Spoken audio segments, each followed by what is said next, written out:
So those principles are laid out well on these two sites, which are very important resources. And then the other thing, I think, is to look at some of the activities that other people are doing. So in this country, there's been the boycott of Ahava, the Israeli company that makes Dead Sea cosmetics using cosmetics taken from the Dead Sea, which is part of the occupied territories and made in settlements, that has gotten quite a lot of traction in this country. There's the Motorola campaign, because Motorola manufactures Caterpillar, of course, and also students at the University of Arizona, for example. The divestment campaign has gotten an amazing amount of traction. You wouldn't think that that would be politically possible in Arizona, which is in a quite conservative part of the country, but the divestment campaign has gained pace there. And on the electronic Intifada, we publish a lot of stories about what people are doing. If you look in our activism news section, about the different approaches people are taking. And what's amazing is that there's a lot of creativity in how people approach these campaigns. So I think the step is to understand the principles and to look at what people are doing, because I think we learn a lot from example. It's important to make a distinction between the BDS movement and the movement for a one-state solution. It's a fact that many people who support BDS also support one state, but that's not necessarily the case. The principles laid out in the call for boycott, divestment, and sanctions call for three things: an end to the occupation of 1967 and all of the practices there, an end to Israeli apartheid against Palestinians inside Israel in the 1948 areas, and an end to the denial of the rights of refugees to return. So it calls for an end to the three principal forms of oppression. In theory, that could be in a two-state solution, but neither of those states would be a Zionist state. They would both be democratic states with equality for all their citizens. So that, I just wanted to make that distinction.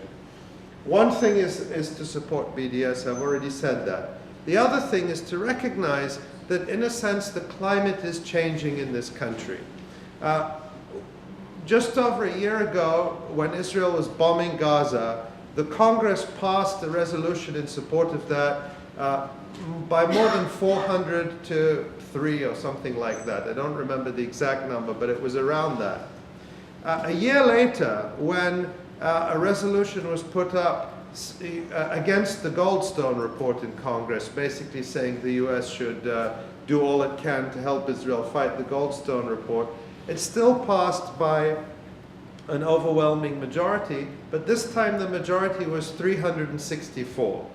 So in the space of a year, several hundred members of Congress went from a position of supporting any resolution AIPAC puts in front of Congress to not supporting it.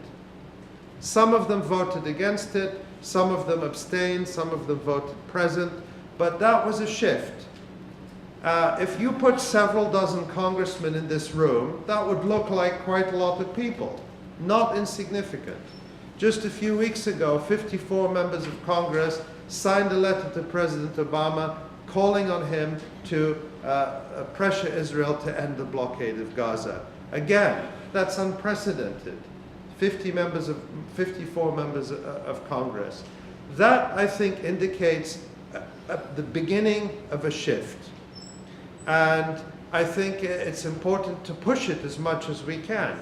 I don't believe that just calling our members of Congress is going to be the solution.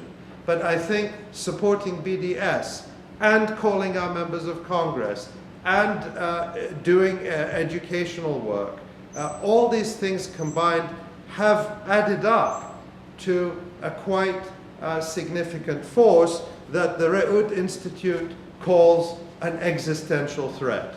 I don't think it's an existential threat. I think it's a wonderful thing that so many people are motivated by justice, by a desire for justice, but that is incredibly powerful, and Israel is saying, we can't defeat it. We are in real trouble.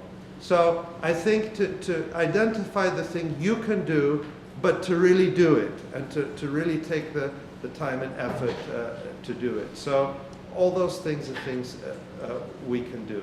My question is more one on activism, because as we saw in a couple of the questions past, that the propaganda has shifted from showing that Israel is completely right because their atrocities are just far too obvious for them to spin it that way, but more so saying that the conflict is very complicated, or that Israel's human rights violations are an ideological discussion, which frankly is like saying, in my opinion, these chairs are green.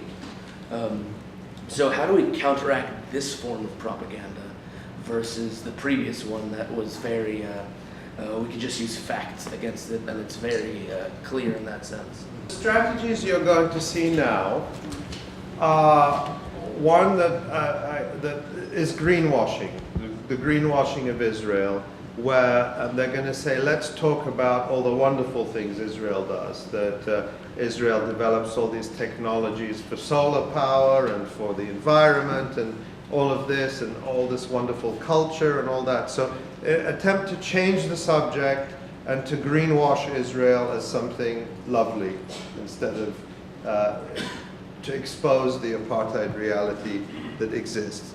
Another strategy is going to be to go some way to acknowledging problems. Instead of complete denial, to say, yes, there are human rights problems and let's work on those, but let's not talk about a one-state solution, or let's not talk about ending a Jewish state. Sign up to Israel as a Jewish state, and we'll talk about human rights. So strategy of kind of trying to divide people in that way. But I think the stories are so powerful and the facts are so powerful. I mean, it's no wonder that Israel has reacted the way it has to the Goldstone report. I mean, if you haven't read the Goldstone report, I mean, it's a big document, but it's online. It's like 600 pages. And I'm reading it slowly. I haven't gotten to the end of it because it's quite painful to read.